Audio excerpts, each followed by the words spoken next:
biggest So problem. how did that relationship end? Did you cheat on him or he cheated on you? He wanted to get freaky, and she said, "I'm Nigga, not let gonna her put talk. up with that."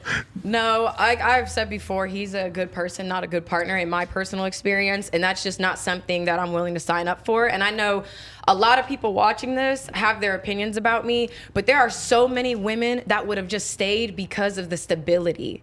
This isn't about a check for me. I had everything I could ever want. I lived in a $1.6 million home. I got to drive the Bentley Bentayga.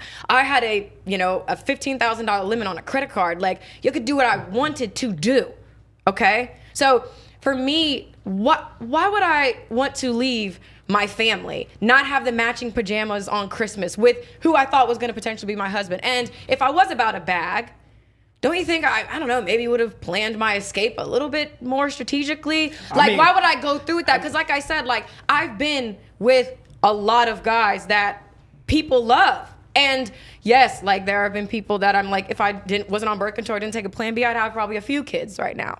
So I think people really need to put their minds, like, just think for a second.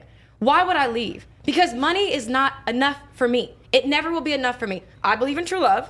And let's be real, she can necessary. make her own money. I believe that. You can Listen, make your own money. It ain't And like you're, I've been making my own. Thank you, yeah. Adam. I've been making my own money for almost a decade now. So for a man, for me to have to be sat down for 9 months, my skin was a mess. Hair was thinning. My stomach, like, I couldn't even function. Like, being pregnant, I was miserable. It was the hardest thing I have ever done in my entire life. It is not easy. It is It's not not a easy. joke. Not easy at all. It's not a joke. That gets truth. lost in this conversation. No, that's the truth. That's Having the a truth. baby is not just That's- this fun little No, thing. That's you the can truth. do. That's the and truth. I'll tell you right now, all those mom pages, all these women who kind of like they glorify the baby mama lifestyle. This shit is not sweet. If I didn't have my mom helping me, I wouldn't be able to do what I need to do to make money for my child.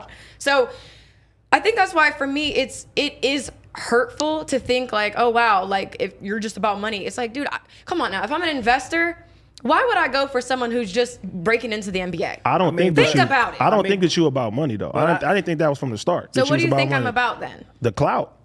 The clout. Yeah, I think that you do this shit for views, you do this shit for clicks. Cause like, look, I watch your Kevin Samuel shit, right? I feel like you articulated yourself well. You said some real shit, and I was like, I fuck with it. But then you do something like you'll go to the game and be like, hide your kids or something like that, right? Because it's all about the clout. Was you that playing you the trying out narrative. the trolling persona? That's what I'm saying. But then, because I think then you might have realized like, oh, You playing a fucking. Everybody's taking everything I say super serious, Yes. so maybe I can't be Yeah, the troll. people are literally okay. So for me, I get what you're saying. First of all, You playing the game. Well, I think because when things started to unfold, and my child's father went on there and said he was faking it all along. Like, when that tweet went off, there was a lot that came behind that, and I told delete that shit right. I'm gonna air this bitch the fuck out right now. So it was like.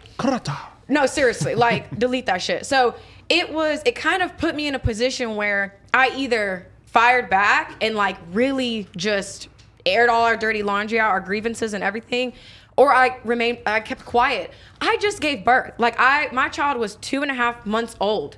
I'm not thinking about running to social media and clearing my name. I also had no idea that it was going to spiral and people were really going to run with this predator. Like, he was groomed. Like, oh my God, like, she's just an evil ass bitch. Look at this video from 2018 that she said. Like, I had no idea that was going to unfold. I think that what happened, honestly, is that there was such an appetite for somebody that they could kind of like put into that role, because this is a thing that everybody knows happens, is that basic bitches try to trap rappers and athletes with babies. And then as soon as they see you guys break up and they're able to take a tweet and take an old video, etc., and put it together to spin the narrative that this is what Brittany Renner is all about, people just had to go for it. It was like the easiest million views you'll ever get on a video at that moment was making a video that's like, look at what a gold digger Brittany Renner is. But I feel like you should have just, be like, you know what, I am trying to get these niggas for their money. Fuck you. But you know she's what I'm saying? But that's not really her. She thought she found true love. But those first eight basketball players, that wasn't no true love. You was trying to get some money out them niggas. No, she didn't have a baby with them. That's why I feel like, I mean, looking into it, assuming you was trying to get money out those niggas. So it's like, okay, fuck those first. So when did you realize, you know what, I ain't trying to do that shit no more. I need a family and I need to settle down. I just want to know, are y'all okay? He's deranged. He's lost his mind.